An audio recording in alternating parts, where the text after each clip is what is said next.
Hello, in this video I'm gonna show you how to lock the screen for kids on iPad mini 7th generation. In order to lock the screen so that you cannot exit it without entering the passcode, what you need to do is open the settings, then go to accessibility, and then if you scroll down in accessibility you should be able to find guided access. You need to enable this option. In addition to that, you can also go to passcode settings in order to immediately set up the passcode that will be used in order to unlock the access to the iPad. And of course, we also have some additional options over here.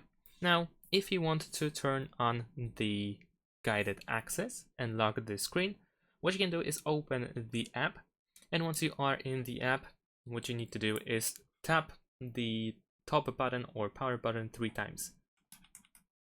There we go. Now let's wait a second or two before we can see the information. There we go. We have guided access. You want to press start in the top right corner. You'll need to enter the passcode for the first time when you use it, so enter the passcode that will be used in order to unlock this screen. It can be a different passcode from the one that you use to unlock the whole iPad, so you can use a unique passcode as well. And now once we have started, we cannot really exit the app anymore, and in order to leave the guided access you want to use the top button again 3 times. You want to click on it 3 times in order to,